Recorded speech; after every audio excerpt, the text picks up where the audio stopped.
우리 시간에 함께 찬양할 때 정말 이런 어려운 시간 가운데 정말 우리를 지키시는 하나님, 우리와 함께 하시는 하나님을 함께 찬양하며 나아가는 시간 됐으면 좋겠습니다. 하나님은 너를 지키시는 자, 하나님은 너를 지키시는 자, 너의 우편에 그늘 되시니 낮에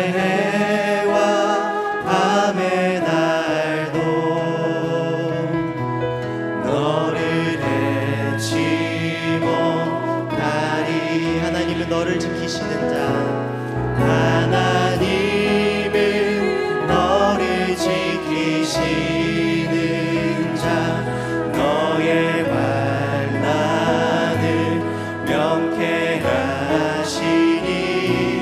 그가 너를 지키시리라. 너의 출입을 지키시리라. 너의 출입을 지키시리라. 하나님은 너를 지키시는 자, 너의 우편에 그늘 되시니 낮의 해와 밤의 달도 너를 해치 못하리. 하나님은 너를 지키시는 자, 하나님은 너를 지키시는 자, 너의 환난을 명쾌하시니 그가 너를 지키시리라. 너의 출입을 지키시리라. 너의 출입을 지키시리라. 너의 눈을 들어 산을 보아라. 너의 도움 어디서 오나. 천지 지으신 너를 만드신 여호와께로다. 너는 눈을 들어 산을 보아라. 너의 도움 어디서 오나. 천지 지으신 너를 만드신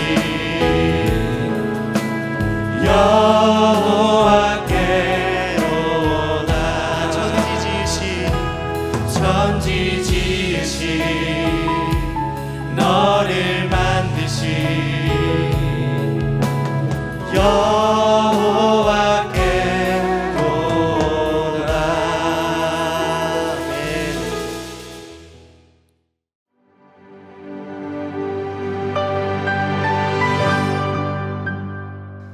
안녕하십니까. 영혼을 소중히 여기는 드림이재단 온라인 복음사경에 참여하시는 모든 분들께 하나님의 크신 사랑과 놀라운 은혜가 가득하기를 기도합니다.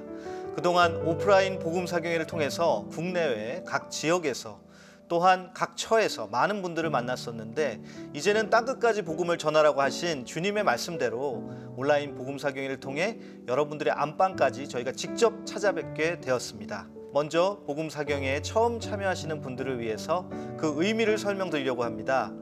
사경회는 영어로 바이블 스터디, 즉 성경을 공부하는 집회입니다.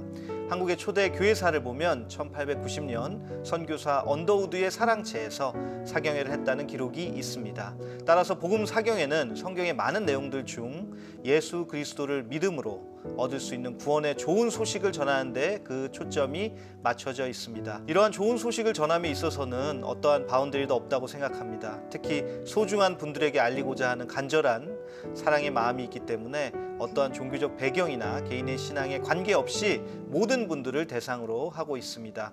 특히 전혀 하나님을 몰랐던 분들이 하나님을 발견하고 또 하나님을 믿게 되는 경우도 있고, 또 오랫동안 교회를 다녔지만 정말 하나님이 계시는가, 정말 믿으려고 노력하는, 어떻게 보면은 믿어졌다기보다는 믿으려고 노력했던 삶을 살아왔던 분들도 있고, 그리고 이제는 정말 믿어졌다고 하는 분들, 그런 분들을 오프라인 복음사경회에서 많이 만나게 되었습니다. 그리고 하나님이 계시는가는 믿지만 나와 하나님과의 관계가 어떻게 되는지에 대해 정확히 정립이 안 되어 있던 분들, 그런 분들이 정말 하나님 앞에서 내가 영원히 멸망받을 수밖에 없는 죄인이구나 하는 것을 알고, 죄인이라는 것을 알아야 회개가 이루어지기 때문에 그 회개한 죄인들을 대상으로 복음을 전하는, 하나님께서 어떻게 우리를 구원하시는지를 알리고 있습니다. 물론 그 외에도 성경에 많은 유익한 내용들이 있지만, 죽음이라는 전제를 봤을 때 기약 없이 찾아오는 그 죽음 앞에서 만약 더 이상 허락된 시간이 없고 내일이 보장되지 않는다고 한다면 꼭 들어야 할 내용이 무엇인가라는 것을 우리가 깊이 있게 상고하고 이러한 온라인 복음사경회를 만들게 되었습니다. 먼저 우리는 성경의 사실성이라는 것을 주제로 과학적으로도 또 수학적으로도 많은 세상의 학문들이 변증법적인 입장에서 그것을 밝히고 있습니다. 성경이 논리적으로 밝혀지기 때문에 사실이라는 것이 아니고, 성경이 사실이기 때문에 어떠한 학문적인 것을 들고 와서 보더라도 그게 사실일 수밖에 없는 것들을 저희가 알리고 있습니다. 또 그 다음에는 죄인이라는 우리의 상태, 그것들을 어떻게 회개해야 되는지, 그런 것들을 다룰 예정이고, 마지막으로는 그 회개한 죄인들이 어떻게 거듭난 그리스도인으로서 구원의 확신을 얻게 되는지 우리가 깊이 있게 생각해 보았으면 합니다. 특히 오프라인 복음사경회에서는 깊이 있게 묵상할 시간이 좀 부족했던 측면이 있는데, 아마 여러 날에 걸쳐 영상으로 듣기 때문에 여러분들께서 혼자 조용히 묵상하는 시간으로 이 기회를 활용하셨으면 좋겠습니다. 그리고 마지막 시간에는 복음사경회를 통해 거듭난 크리스찬, 본어게인 크리스찬이 어떻게 살아가야 하는지에 대해서 상세하게 메시지를 또 전해 주십니다. 주님께서 말씀하신 대로 날마다 구원받는 사람을 더하여 땅끝까지 복음을 전하는 계기가 될 수 있도록 함께 참여해 주시고 또 초청해 주시고 기도해 주시면 좋겠습니다. 감사합니다.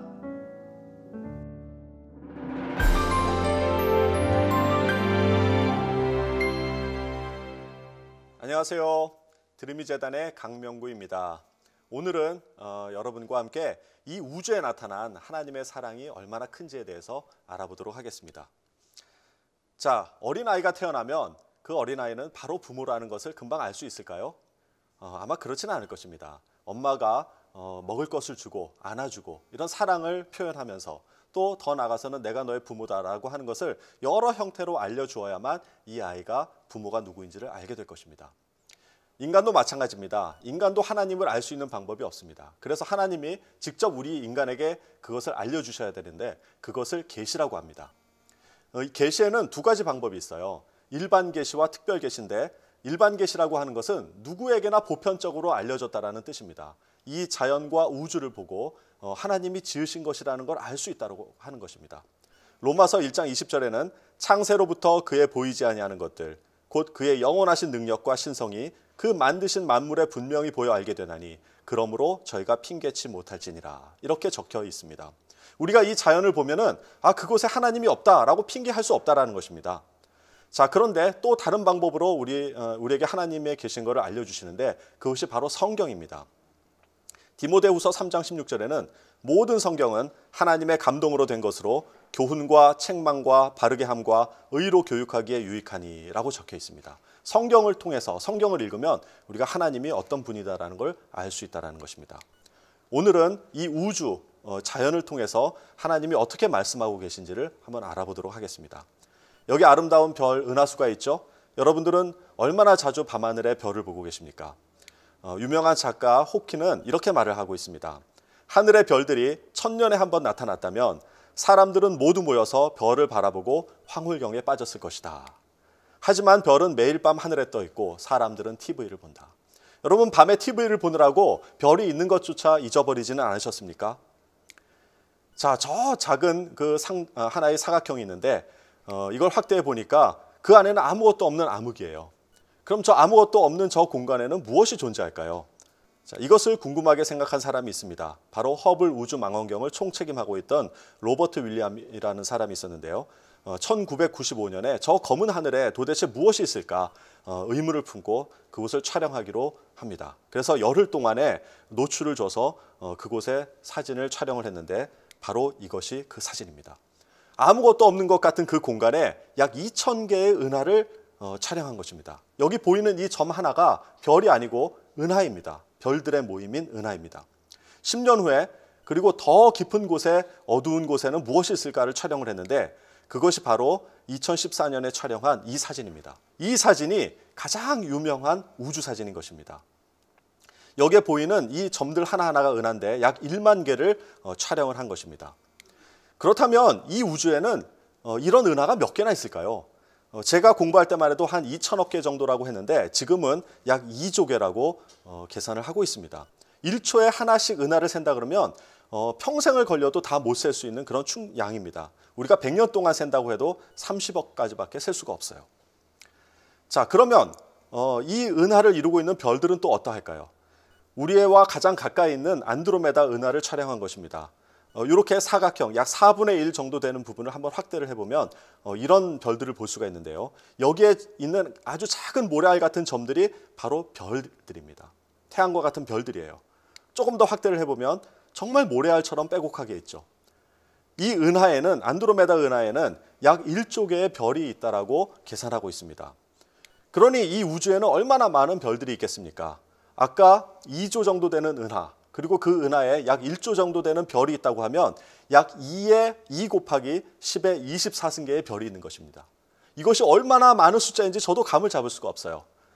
자, 그래서 이해를 돕기 위해서 전 지구에 있는 모래의 수를 다 계산을 해봤더니 약 10의 22승계라고 합니다. 그러니까 이 우주에 있는 별은 이 지구에 있는 모든 모래보다도 한 100배쯤 더 많다라고 지금 추정하는 것입니다. 그런데 앞으로 과학이 더 발달하면 그것보다 더 많은 별들을 찾아낼 수도 있을 것입니다.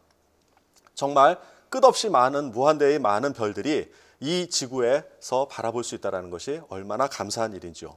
자, 여기에 하나뿐인, 우주에서 하나뿐인 지구가 있습니다. 이 넓은 우주에 하나밖에 없는 이 지구는 과연 우연히 만들어진 것일까요? 아니면 누군가에 의해서 설계된 것일까요? 자, 성경에는 이렇게 말씀하고 계십니다. 태초에 하나님이 천지를 창조하시니라. 그리고 동일한 성경에는 이런 말씀도 있습니다. 하늘을 창조하시니 그는 하나님이시니 그가 땅을 지으시고 그것을 만드셨으며 그것을 견고하게 하시되 혼돈하게 창조하지 아니하시고 사람이 거주하게 지으셨느니라. 성경에서는 이 우주를, 이 지구를 창조하실 때 사람이 거주할 수 있는 공간이라고 말씀하고 계십니다. 자, 그렇다면 정말 이 지구가 사람이 존재할 수 있는, 생명체가 존재할 수 있는 그런 요인들이 어떤 것이 있는지를 한번 이 시간에 알아보도록 하겠습니다. 자, 먼저 이 태양계의 위치인데요. 자, 우리 은하를 이렇게 위에서 보았다고 가정을 하면 태양계는 중심에서부터 약 3만 광년, 3분의 2 지점되는 곳에 존재를 하게 됩니다. 근데 이것이 왜 중요하냐면요. 자, 은하의 중심으로 갈수록 은하에는 거대 블랙홀이 있고 초신성이 있어요. 그래서 강한 방사능과 전자기파가 존재를 하게 됩니다. 그래서 이곳에는 생명체가 살 수 없다고 합니다.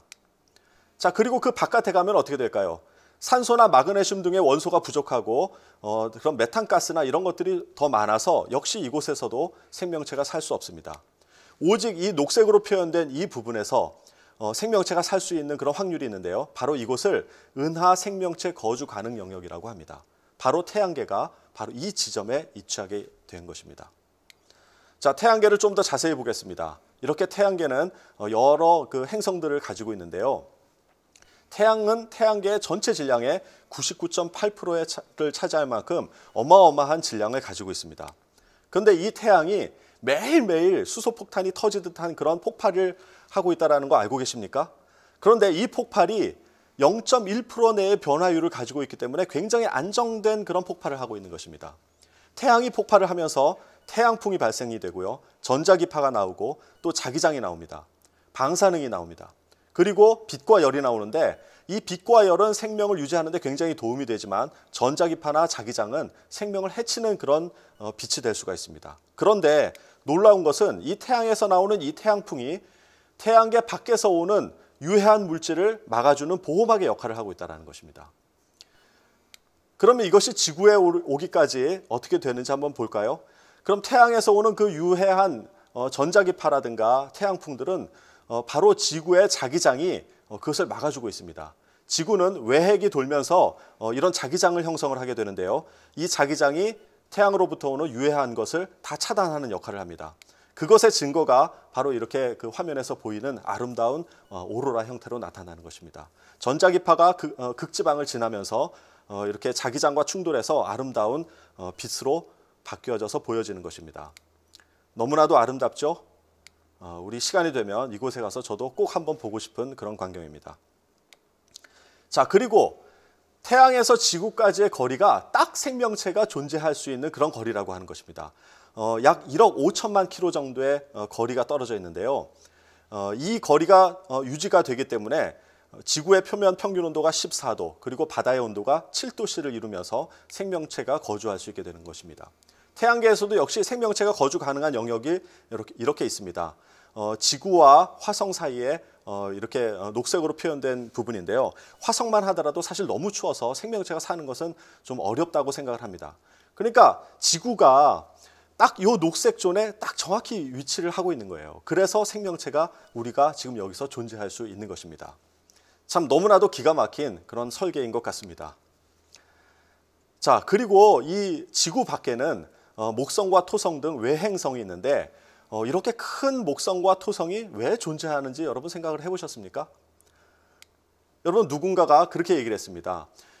태양계 밖에서 해성이라든가 운석이라든가 이런 유해 물질, 운석들이 날아올 때 이 목성과 토성이 강한 중력을 가지고 있기 때문에 그것을 빨아들인다고 합니다.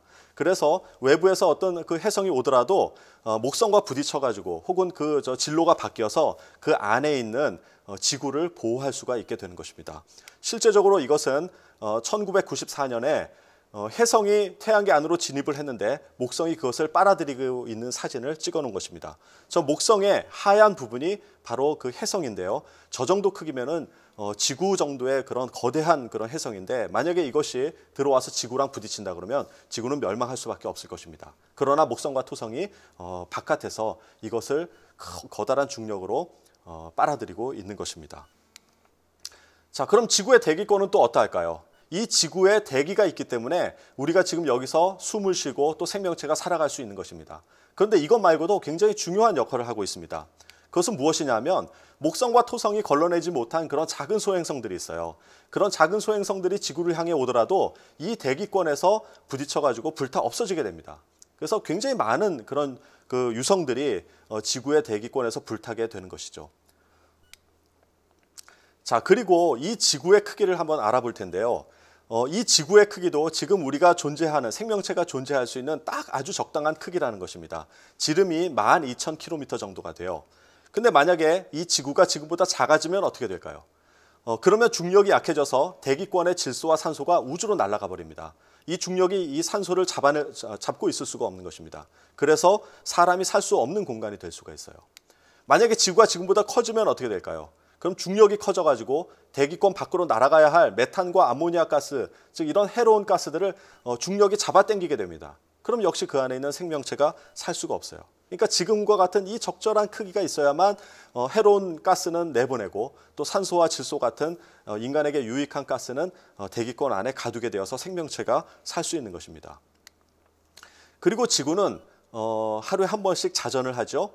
이 자전의 속도가 딱 생명체가 거주하기 좋은 그런 속도라는 것입니다. 자전 속도는 시속 약 1600km 정도인데요. 이것은 비행기 속도의 약 2배, 그리고 소리의 속도의 1.5배 되는 그런 빠르기입니다. 만약에 지구의 자전 속도가 2분의 1로 느려진다면 어떻게 될까요? 그러면 원심력이 낮아져요. 그래서 몸무게가 늘어나게 됩니다.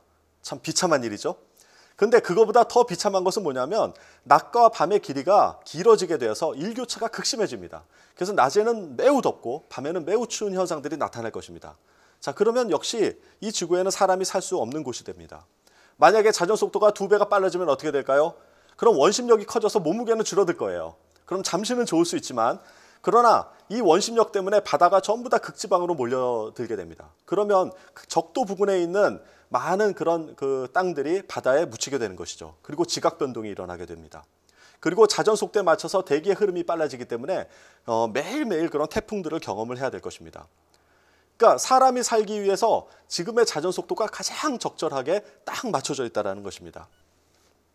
그리고 지구의 자전축이 23.5도가 기울어져 있어요. 여러분 이건 모두 알고 계실 겁니다. 그래서 사계절이 생기고요. 또 태양의 에너지를 지구에 가장 골고루 분포할 수 있는 그런 기울기라고 합니다.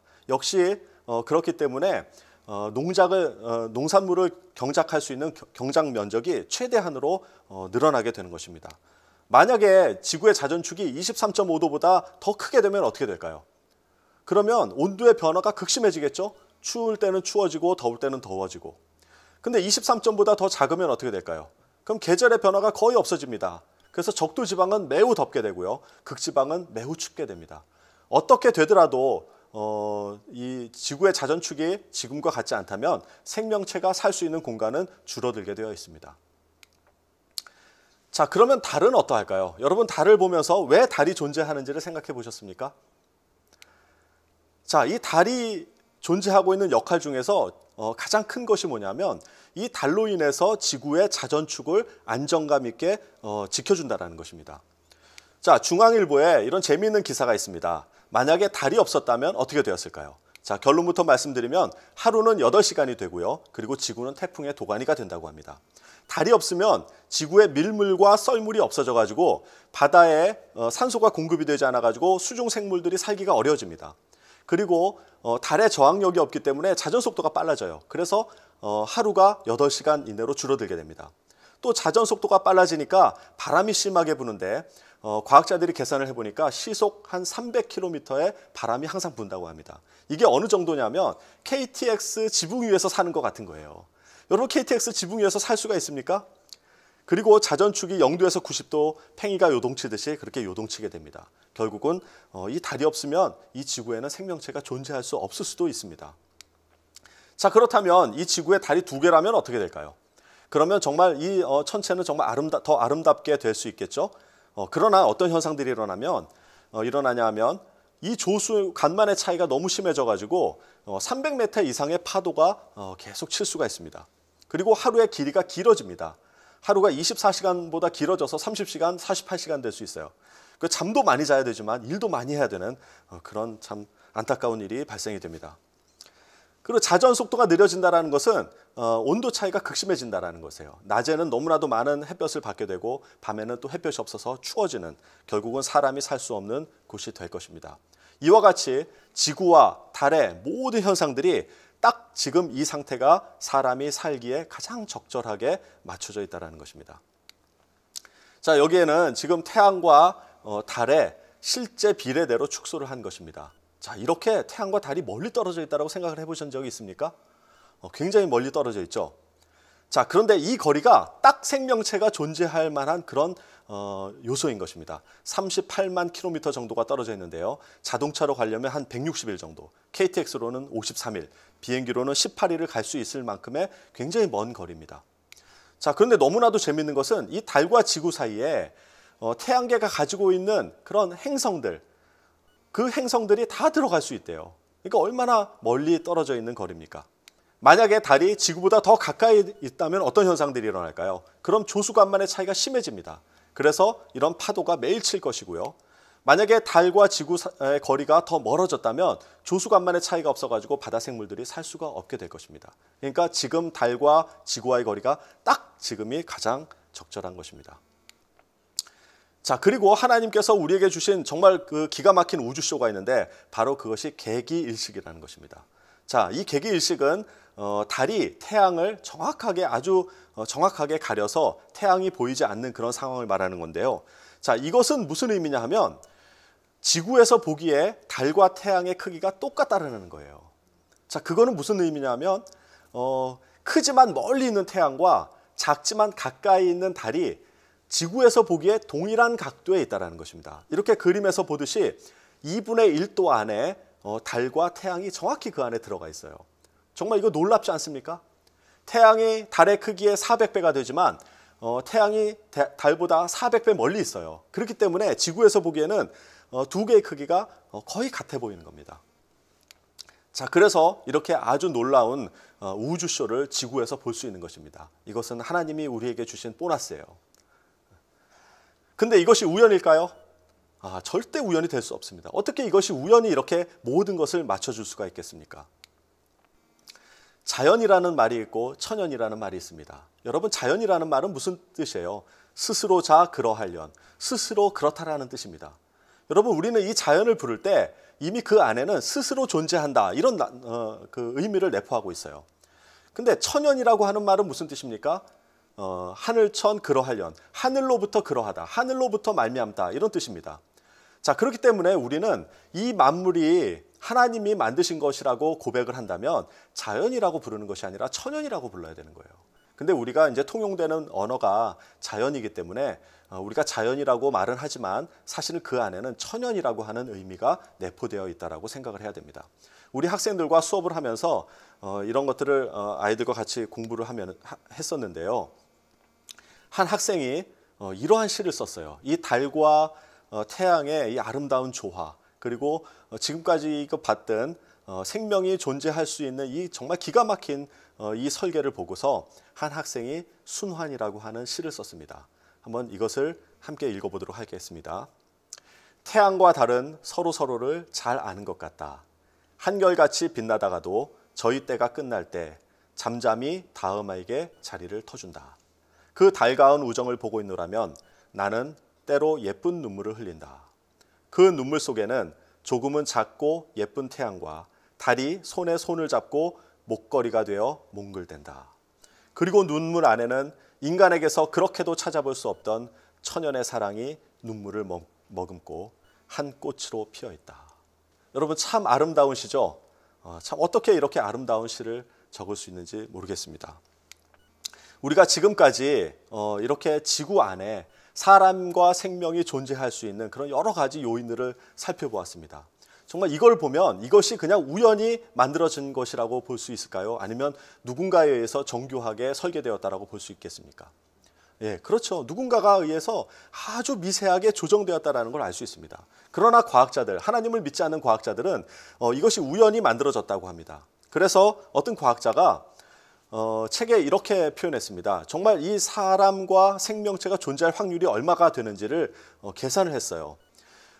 우주가 탄생하고 태양계가 형성이 되고 지구가 생겨나고 생명이 발생하여 현재 인류로 진화할 이 상황에 다다를 확률은 10의 마이너스 1230승이라는 계산도 있다. 100분의 1이나 1000분의 1 수준이 아니다. 10의 1203승분의 1이다. 확률로 보면 거의 있을 수 없는 일이라고 할 수 있다. 하지만 지금 우리는 그 있을 수 없는 확률 위에서 살아가고 있다. 여러분, 이것이 하나님을 알지 못하는 과학자들이 쓸 수 있는 유일한 방법인 것이에요. 이 10의 1230승분의 1이라고 하는 확률이 얼마 정도의 확률이냐면 로또가 178번 연속 맞을 확률이에요. 여러분, 로또를 한 번 맞는 것도 기적이라고 하잖아요. 그런데 어떻게 178번 연속으로 맞을 수가 있어요? 로또가 한 번 맞으면 매우 기쁠 것입니다. 그러나 2번 연속으로 맞으면요, 언론에 나오겠죠? 3번 연속으로 맞으면 어떻게 될까요? 전 세계 언론에서 저를 취재하러 올 것입니다. 만약에 이 로또가 4번 연속 맞으면 어떻게 될까요? 이제는 경찰이 와서 조사가 들어올 거예요. 왜냐하면 너가 로또를 조작한 거 아니야? 로또를 조작하는 사람하고 너하고 무슨 친분관계가 있는 거 아니야? 라고 조사를 할 것입니다. 그럼에도 불구하고 5번, 6번 로또가 계속 맞는다 그러면 저는 분명히 감옥에 갈 것이에요. 이 세상 사람들이 로또가 6번, 7번 맞는다라고 하는 그런 기적들이 일어날 거라고 생각하지 않아요. 그런 확률은 존재하지 않습니다. 그런데 어떻게 우리 생명체가 여기에 존재할 확률이 로또가 178번 연속 맞을 확률이라는 것을 여러분들은 믿고 살아갈 것입니까? 로또가 178번 연속 맞을 그 우연 속에서 살 것입니까? 아니면은 누군가가 정교하게 만들었다는 그 믿음을 가지고 살 것입니까? 여러분들이 지금 여기에 앉아 있는 것도 여러분들 우연히 온 것이 아닙니다. 다 모든 것이 계획되어지고 설계된 것입니다. 최소한 지금 여기서 강의를 하고 있는 것은 우리가 여기서 이렇게 기획을 하고 또 여러분을 위해서 이렇게 말씀을 전하기 위해서 준비를 한 것입니다. 그 말씀이 여러분들에게 전달이 되는 것입니다. 우연히 여기 와서 강의를 듣고 계신 것이 아닌 것입니다. 이 우주를 바라보면, 이 지구를 바라보면 바로 그 하나님을 바라볼 수가 있다는 것입니다. 그것이 바로 일반 계시인 것입니다. 여러분, 이 우주를 보면서 밤하늘의 별을 보면서 정말 하나님의 그 사랑을 느낄 수가 있습니까? 바로 그것이 오늘 우리에게 주시는 하나님의 사랑인 것입니다. 오늘 이 시간 밤하늘에 가서 한번 별을 바라볼 수 있는 그런 시간을 가지시기를 바랍니다.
숲속이나 험한 산 골짜기에서 지정이는 저 새소리들과 고요하게 흐르는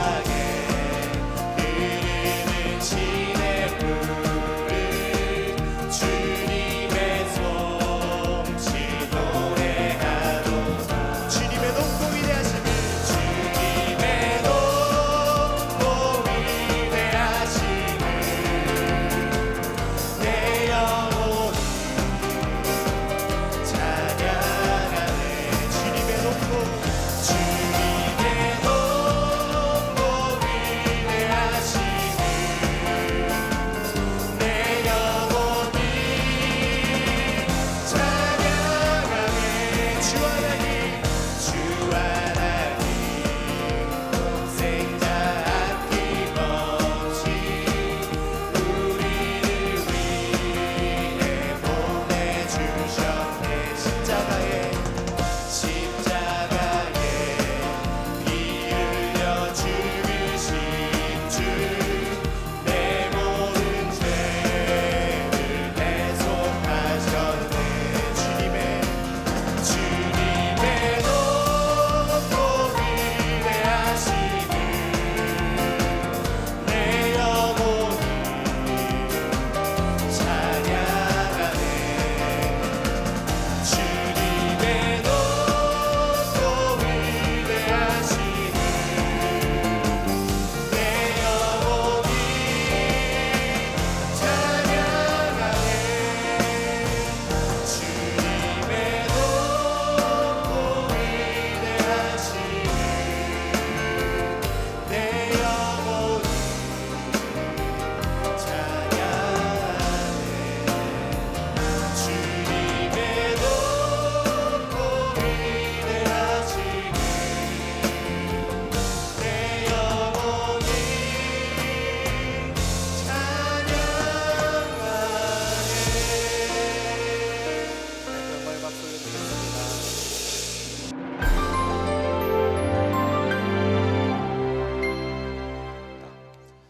지난 시간에 이 지구에 사람이 살 수 있는 것에 대해서 알아봤잖아요. 정말 이 많은 요소들이 다 적절하게 정확히 맞아야만 그 안에 생명체가 사람이 살 수 있는 것입니다.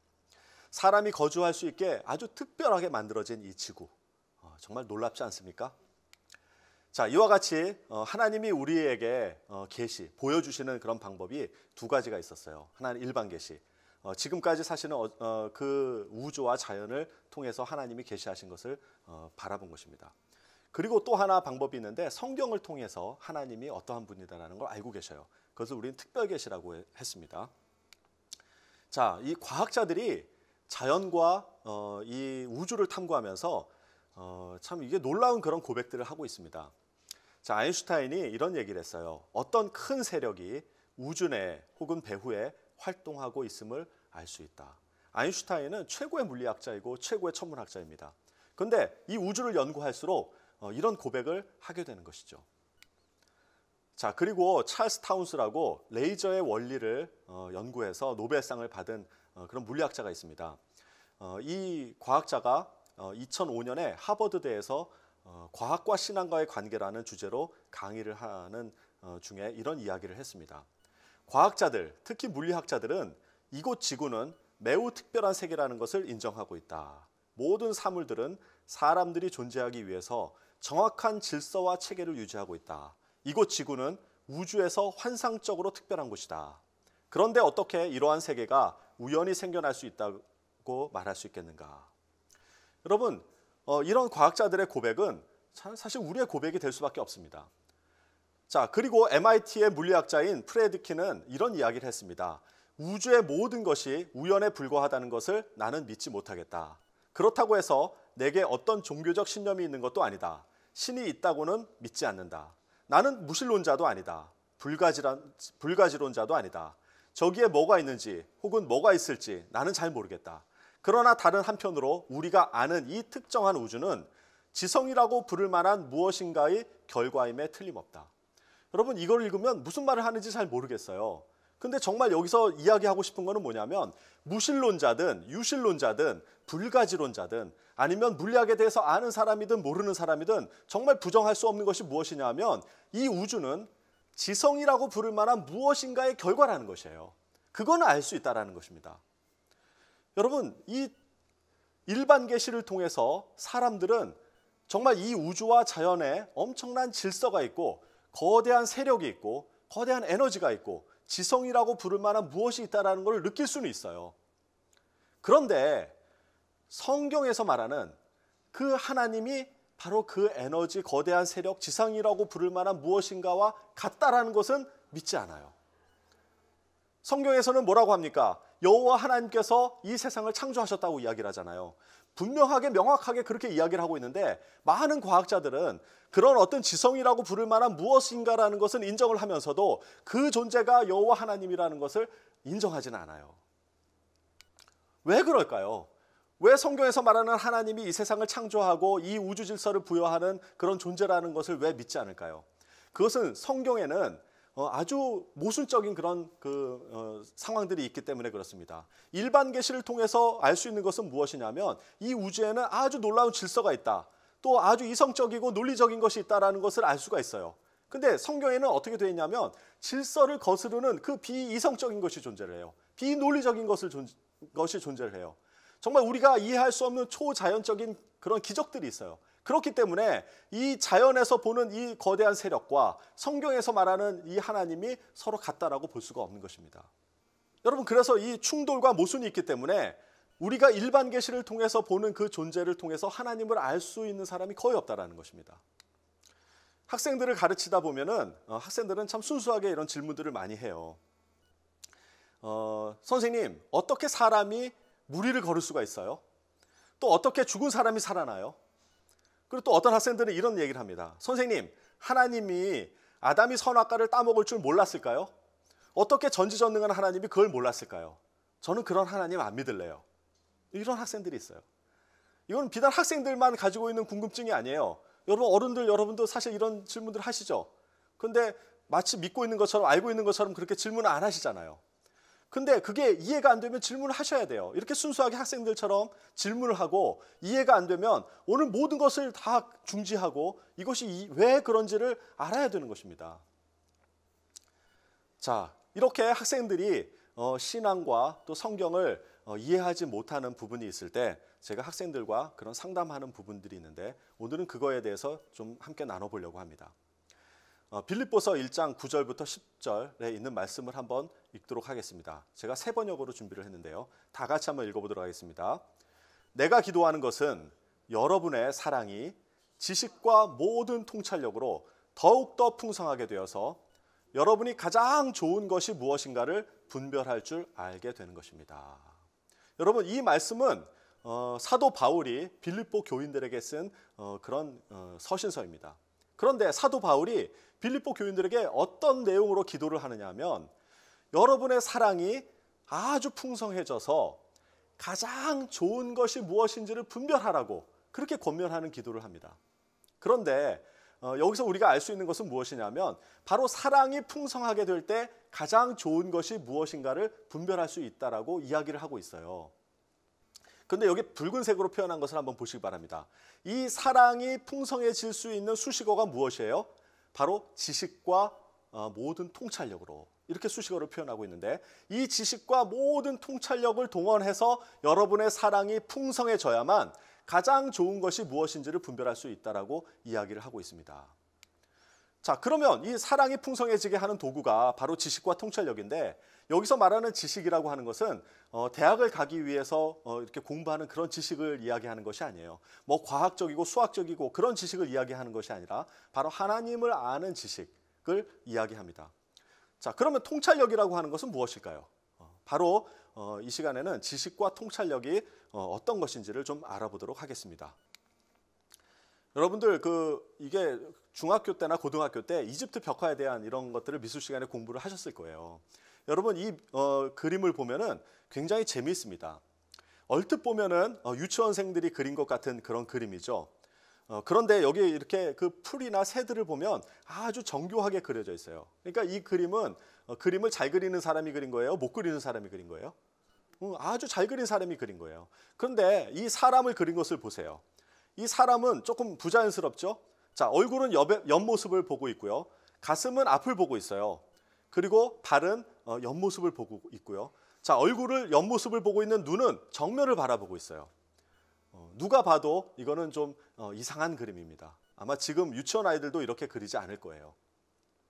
자, 다른 그림을 볼까요? 여전히 마찬가지입니다. 저 뒤에 배경으로 되어 있는 새를 한번 보십시오. 굉장히 정교하고 아름답게 그려져 있어요. 그런데 유독 사람만 아까와 같은 그런 형태로 그림을 그렸습니다.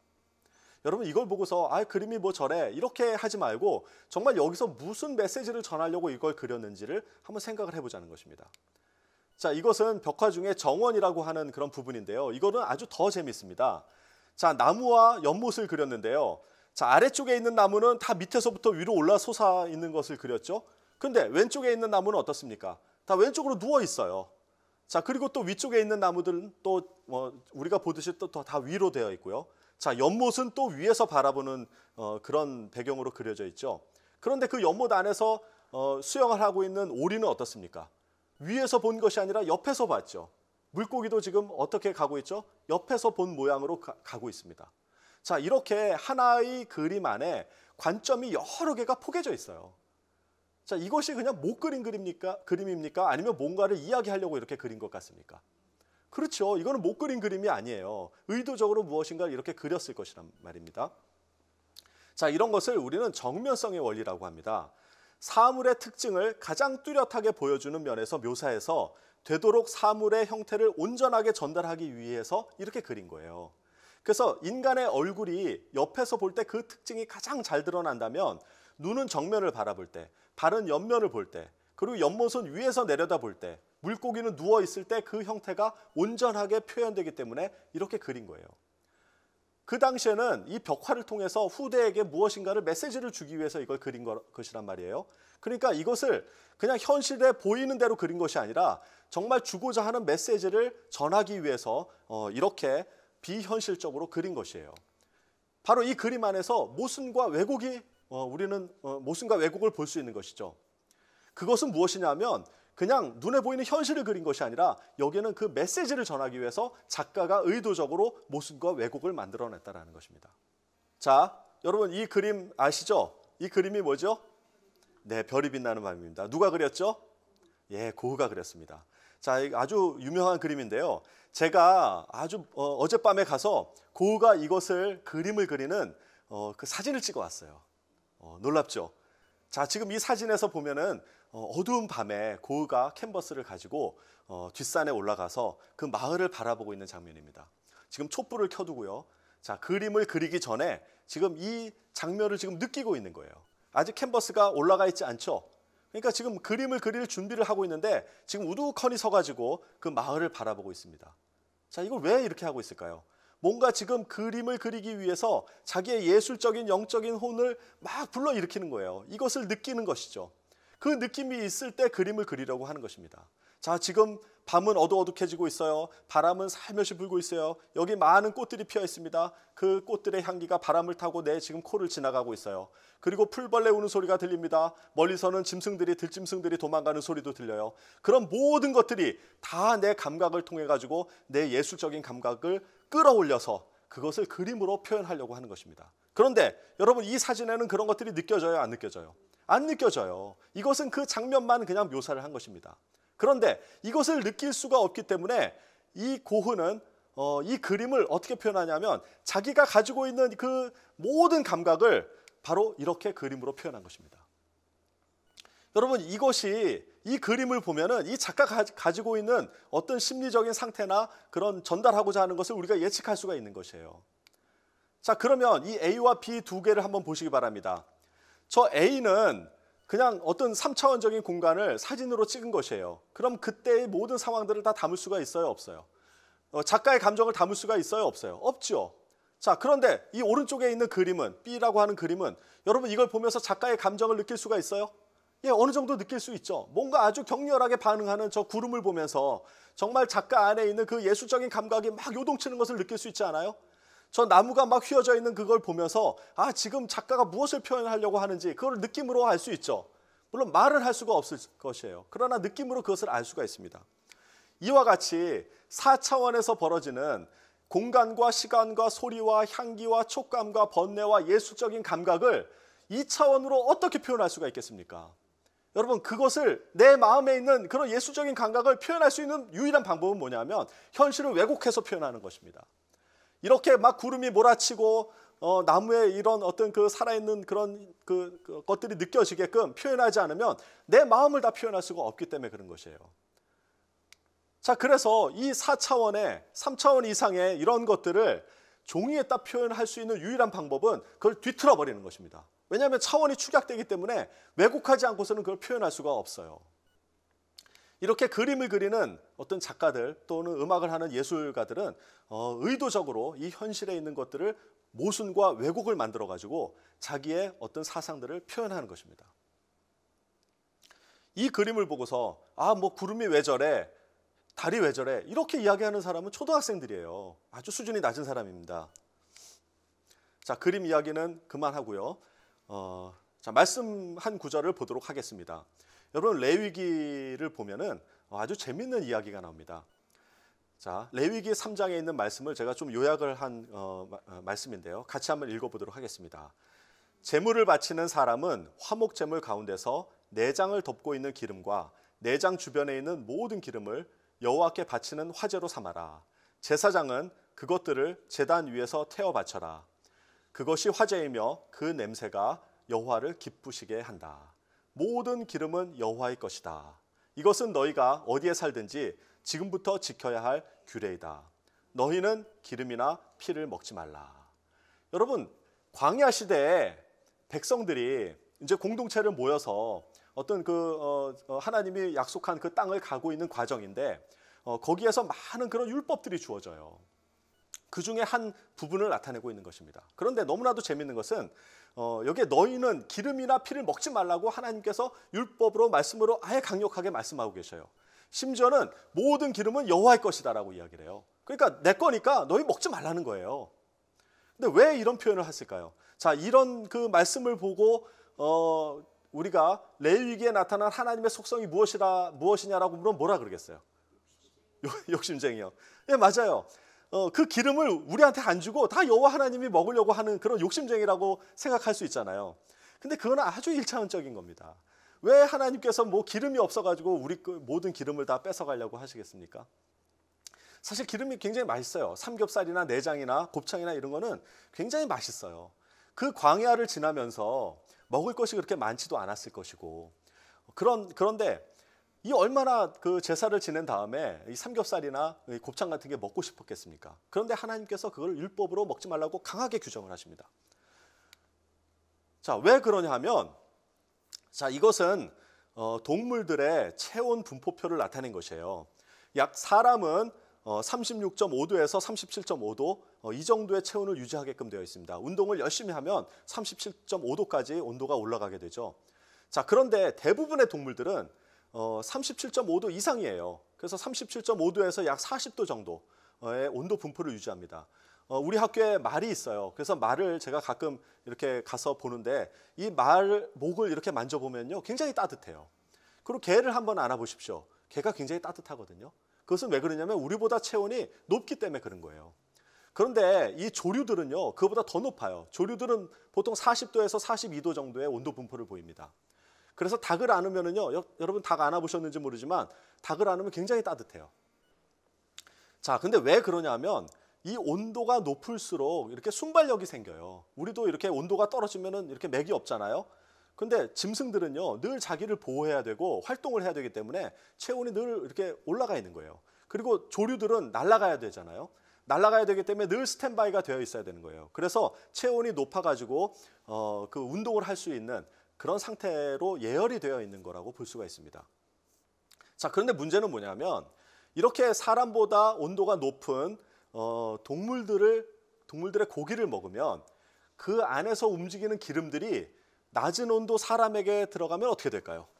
예를 들면 40도에서 이렇게 물처럼 흐르는 그런 지방이 36.5도로 이렇게 떨어지면 어떻게 될까요? 예, 끈끈해지겠죠. 여러분 삼겹살 먹고 그 온도가 낮아지는 그 불판을 보면은 하얀 기름이 응고되어 있죠. 예, 그렇게 우리 몸에 들어오면은 응고까지는 안 되지만 끈적끈적한 상태로 될 것입니다. 그래서 그 기름이 많이 내 몸에 쌓이게 되면은 혈관에 혈전이 쌓여가지고 심지어는 뭐 뇌졸중이라든가 혈관이 막혀서 건강에 생명에 위태한 그런 상태가 되기도 하는 것입니다. 여러분 그렇기 때문에 혹시 하나님이 이 기름을 먹지 말라고 강하게 율법으로 한 거라고 생각하지 않으세요? 여러분 그런데 참 재밌는 것은요. 물고기는 사는 환경이 약 5도에서 15도 정도의 그 바닷속이나 물속에서 살잖아요. 자, 그러면은 물고기가 가지고 있는 그 오일, 물고기의 오일이 내 몸에 들어오면 어떻게 될까요? 10도에서 흐르는 그런 기름이 36.5도로 들어오면 어떻게 될까요? 더 물처럼 흐르겠죠. 자, 그러면 기름에 묻은 때는 기름으로 지운다고 하잖아요. 그러니까 이 혈전에 지방이 쌓여 있던 것이 물고기, 즉 오메가3라고 하죠. 그 물고기 기름이 다니면서 그걸 씻어주는 거예요. 그래서 우리가 오메가3를 먹는 이유가 바로 그것입니다. 여러분 그 오메가3 이렇게 보면은 여기 그 원료와 함량에 보면은 정제어유라고 적혀 있어요. 정제어유가 물고기 기름이에요. 그러니까 물고기 기름을 짜가지고 그것을 먹으면 혈전이나 이런 것들을 씻어주는 역할을 하기 때문에 혈행 개선에 도움이 된다라고 하는 것입니다. 여러분 이것이 과학이 발달해서 지금은 이것을 설명할 수 있는 것이지만 그 당시 광야를 지나는 백성들이 만약에 기름을 계속 먹고 또 그 혈관에 이런 어떤 지방이 쌓이게 된다면은 공동체의 생명이 위태로워질 수가 있기 때문에 아마도 그것을 다 이렇게 다 설명을 못하니까 강한 율법으로 이렇게 막아놓은 것이 아닌가 이런 생각을 해봅니다. 자 그렇다면 이것을 이해하고 다시 한번 이 말씀을 본다면 이 말씀 구절은 레위기에 나타난 하나님의 어떤 속성을 얘기하는 것이에요? 욕심장입니까? 아니 그렇죠. 사랑인 것이에요. 여러분 하나님이 우리를 사랑하는데 그 사랑의 표현 방법이 때로는 율법으로 강하게 우리를 엮어낼 수가 있는 것입니다. 그 율법으로 우리를 강하게 제재하는 것이 그것이 우리를 미워하고 우리를 핍박하려고 하는 것이 아니라 하나님이 우리를 사랑하기 때문에 그렇게 하시는 것이라는 것입니다. 여러분 율법이 없이는 사랑을 담을 수가 없어요. 여러분 사랑하는 자녀가 있잖아요. 그 사랑하는 자녀가 무엇인가를 죄를 짓거나 엄마 말을 잘 듣지 않아요. 그러면 그것을 그냥 둡니까? 아니죠. 너는 이렇게 해야 된다, 너는 이렇게 해야 된다라고 훈계하고 교육을 하는 것이 부모의 책임입니다. 그것이 자녀를 사랑하기 때문에 그런 어떤 훈계와 교육을 하는 것이지 그냥 율법으로 그 자녀를 속박하기 위해서 그런 것은 아닙니다. 그러니까 사랑이라고 하는 것은 율법이라는 그릇에 담아야만 제대로 전해질 수가 있는 것이에요. 물론 그 율법을 잘 해야 되겠죠. 마찬가지입니다. 우리가 아까도 말한 것처럼 어떤 화가 또 어떤 그 뭔가를 메시지를 전하고자 하는 사람들은 자기가 전하고자 하는 그런 메시지, 그런 어떤 예술적인 감각을 표현하기 위해서 이 현실 세계를 그대로 전하는 것이 아니라 모순과 왜곡을 가지고 뒤틀어 버리는 것이죠. 그렇게 해서 진리와 사랑을 표현하는 것입니다. 여러분 통찰력과 지식이라고 하는 것은 무엇이냐 하면 이 지식과 통찰력을 이용을 해서 표면을 보는 것이 아니고 모순과 왜곡과 율법을 보는 것이 아니고 그 안에 담겨있는 진리와 사랑을 꿰뚫어 볼 수 있는 능력이 바로 통찰력인 것이에요. 여러분 우리가 그래서 사도 바울이 아까 그 기도하고 있는 것이 뭐냐면 바로 이러한 지식, 하나님을 제대로 아는 지식과 그리고 모순과 왜곡과 율법으로 둘러싸여져서 쉽게 볼 수 없는 그것을 꿰뚫어 보는 그 사랑으로 가장 좋은 것이 무엇인지를 분별하라고 기도를 하고 있는 것입니다. 우리가 앞에서 보아왔듯이 일반 계시와 특별 계시가 있는데 왜 이 자연과 우주를 연구하는 이런 과학자들이 이 안에 우주의 질서와 이성과 논리가 있음에도 불구하고 성경에서 말하는 그 하나님을 창조주라고 고백하지 않느냐 하면 바로 이 성경에는 질서를 거스르는 비이성적이고 비논리적인 초자연적인 기적이 있기 때문이라고 말씀을 드렸잖아요. 여러분 그래서 우리가 성경을 읽을 때는 이런 그 기적 때문에 사실 그거 더 믿을 수가 없어요. 만약에 성경을 믿을 수 있도록 만들었다면 이런 기적들을 다 빼면 될 거예요. 그래서 윤리적인 것, 도덕적인 것, 또 예수님의 산상수훈, 좋은 말씀들만 기록되어 있다면 성경을 받아들이지 않는 사람이 없을 것입니다. 더 많은 사람들이 성경을 믿을 수 있을 것이에요. 그러나 성경은 그런 어떤 윤리적이고 도덕적인 것을 넘어서는 그런 책이에요. 그런 도덕을 제시하려고 만들어진 책이 아닙니다. 그렇기 때문에 그 메시지를 담을 수 있는 유일한 방법이 뭐냐면 기적이라고 하는 걸로 이 현실을 왜곡하는 그런 수밖에 없는 거예요. 예수님의 사랑, 하나님의 사랑을 담을 수 있는 것이 무엇이냐면 그냥 이성적으로, 논리적으로 그 하나님의 사랑을 다 표현할 수가 없는 것이에요. 여러분, 자녀를 사랑하는데 어떻게 이성적이고 합리적으로만 사랑할 수 있습니까? 안 그래요. 사랑하는 연인들은요, 절대로 그렇게 이성적으로 사랑하지 않아요. 제가 연애를 할 때도요, 예전에 중국에서 있을 때 제가 연애를 했는데 그 당시에는 뭐 이런 인터넷이 없었어요. 그래서 제가 사랑하는 사람과 가끔 이렇게 통화를 하는데 분당 뭐 몇천 원, 몇만 원 정도의 전화 요금을 내고 썼어요. 그럼 그 당시에 한 달에 40만 원, 50만 원 되는 비용을 전화비로 썼단 말이에요. 그때 한 달에 급여가 80만 원 정도 됐어요.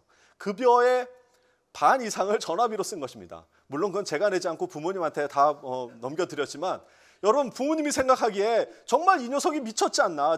부모한테는 전화 한 통 안 하면서 왜 전화값이 이렇게 많이 나오는 거야. 이거는 정말 이성적이지 않은 이야기지 않습니까? 근데 어떻게 사랑을 하는데 이렇게 이성적이고 논리적으로 사랑을 할 수 있습니까? 전화값이 얼마인지를 따지면서 그렇게 사랑하는 사람은 사랑하는 게 아니에요. 여러분, 그런 사람, 그런 남자가 있다면 전화값이 아까워서 여러분에게 전화를 하지 않고 또 너무 비싸서 맛있는 음식을 사주지 않는다면 그건 여러분을 사랑하지 않는 것이에요. 그런 남자는 버려야 합니다. 마찬가지예요. 하나님이 우리를 너무나도 사랑하기 때문에 정말 이 자연적인 이성과 이 질서로는 도저히 표현할 수가 없어요. 그렇기 때문에 이 현실을 왜곡하는 그런 기적을 만들어 버리는 것입니다. 자, 저도 같은 그런 생각이었어요. 제가 수학을 공부하고 과학을 공부하면서 정말 이 아름다운 이 우주와 이 놀라운 논리적인 질서 안에는 분명히 누군가가 이것을 만든 존재가 있을 것이다. 이렇게 생각을 했는데, 근데 성경을 읽을 때마다 그 마음이 참 무거웠어요. 왜냐하면 성경은 무리를 걷는다거나 뭐 죽은 사람이 뭐 다시 살아난다거나 또 뭐 동정녀에서 태어났다거나 이런 정말 믿을 수 없는 그런 기적들을 이야기를 하고 있거든요. 그런데 제가 이 히브리서 말씀을 읽으면서 그 안에서 깨달음을 얻었습니다. 히브리서 말씀을 함께 읽어보도록 하겠습니다. 옛적의 선지자들을 통하여 여러 부분과 여러 모양으로 우리 조상들에게 말씀하신 하나님이 이 모든 날 마지막에는 아들을 통하여 우리에게 말씀하셨으니 이 아들을 만유의 상속자로 세우시고 또 그로 말미암아 모든 세계를 지으셨느니라.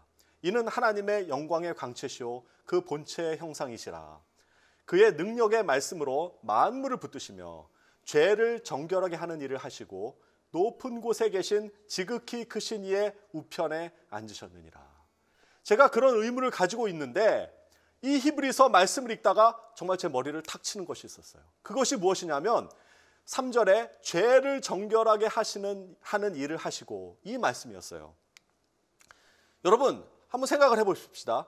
만물을 말씀으로 붙드는 것, 이 만물을 말씀으로 붙든다는 것은 지금 이 이성과 논리로 이 우주를 운행하고 있다는 뜻이에요. 정말 아름답고 질서정연하게 이 우주를 운행하고 있는 이것과 죄를 정결하게 하는 것, 어떤 것이 더 위대한 걸까요? 어떤 것이 더 어려운 일이에요? 예, 말을 못하시죠? 다 어려운 일이에요. 사람에게는 불가능한 일이에요. 그런데 그럼에도 불구하고 한번 생각을 해보십시오. 만물을 말씀으로 붙드는 것, 이 우주 질서를 잡고 이 우주를 운행하는 것과 죄를 정결하게 하는 것은 어떤 것이 더 위대한 거예요? 여러분, 만물을 말씀으로 붙드는 것은 물질 세계예요. 근데 죄를 정결하게 하는 것은 영적인 세계예요. 물질 세계가 더 위대한 것입니까? 영적인 세계가 더 위대한 것입니까? 그렇죠. 그래서 제가 이걸 보고서 딱 깨달은 거예요. 아, 만물을 붙드는 것, 하나님이 말씀으로 만물을 운행하시는 것보다 이 죄를 정결하게 하는 것이 더 위대한 일이구나. 자, 그러면요, 이 물질 세계에 기적을 만드는 거, 그리고 이 모든 세계를 창조하신 거, 이게 다 물질 세계거든요. 사실 이거보다 더 중요하고 더 위대한 것이 뭐냐면 우리의 죄를 정결하게 하는 것이에요. 정말 이것이 얼마나 저에게 충격으로 와닿았는지 모릅니다. 그래서 제가 질문을 바꿨어요. 어떤 것이 나에게 더 의미 있는 일입니까? 이 세상을 만물을 말씀으로 유지하고 붙드는 것, 이 세상을 창조한 것, 그리고 죄를 정결하게 하는 것, 어떤 것이 더 나에게 의미가 있어요? 둘 다 의미가 있어요. 둘 다 의미가 있는 것이에요. 여러분, 말씀으로 이 만물을 붙들지 않으면 이 지구가 다 어떻게 아까처럼 조그만의 오차가 있어도 우리는 살 수가 없어요. 하나님이 이 세상을 창조하지 않았으면 우리가 살 수가 없어요. 그러나 그것보다 더 중요한 것은 뭐냐면 죄를 정결하게 한다는 것이에요. 우리는 죄인이라고 하잖아요. 그런데 하나님께서 그 죄를 정결하게 하시는 그런 능력이 있으시다는 거예요. 여러분, 이 세상을 창조하신 하나님이 죄를 정결하게 하는 능력이 있다는 걸 보여주기 위해서 우리에게 성경 말씀에서는 기적을 표현한 것입니다. 여러분, 기적을 일으킬 수 없는 사람이, 그런 분이 어떻게 우리의 죄를 씻을 수가 있어요? 그건 말이 안 되는 것이에요. 이 세상을 창조한 사람이, 이 세상을 창조한 분이 존재한다면 왜 그분이 이 만물 속의 질서를 흐트러뜨리는 기적을 일으킬 수가 없겠습니까?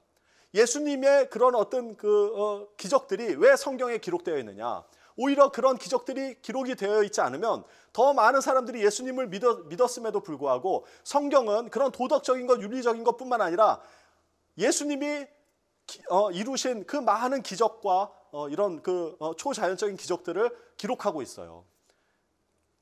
그것은 무슨 뜻이냐 하면 예수님이 바로 창조주 그분이시라는 것입니다.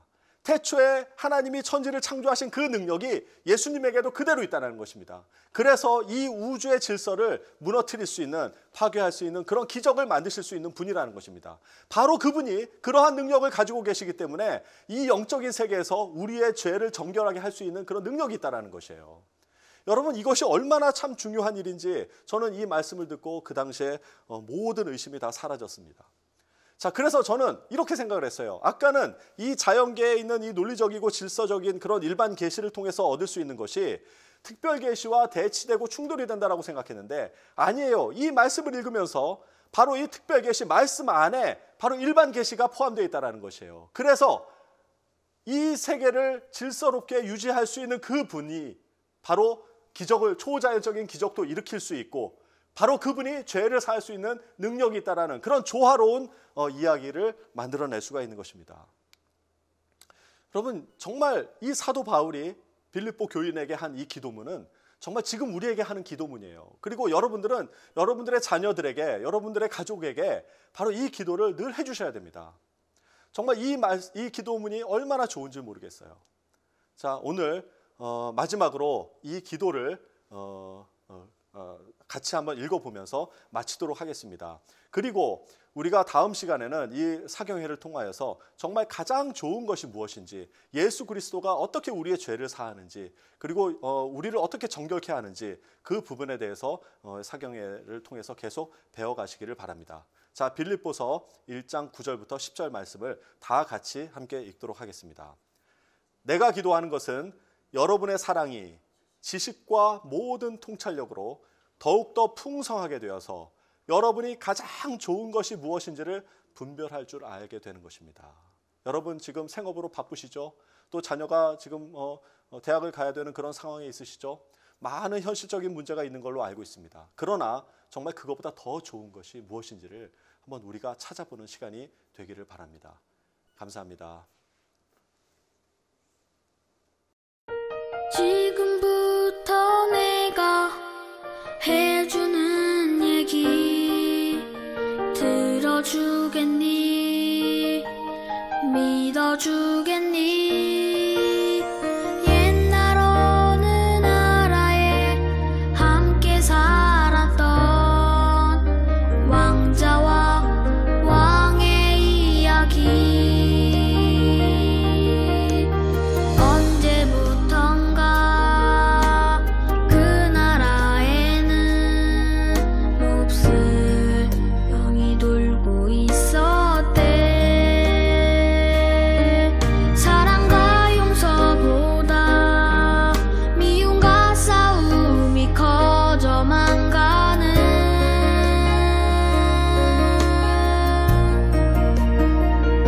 그 왕은 고민했었나봐. 그 병을 고칠 수 있는 이는 하나뿐인 왕자뿐이었는데 그걸 모르는 어리석은 백성이 왕자님을 해치게 될 것을 알았던 거야. 그때 왕자님이 말했대. 사랑하는 저들을 위해서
이야기.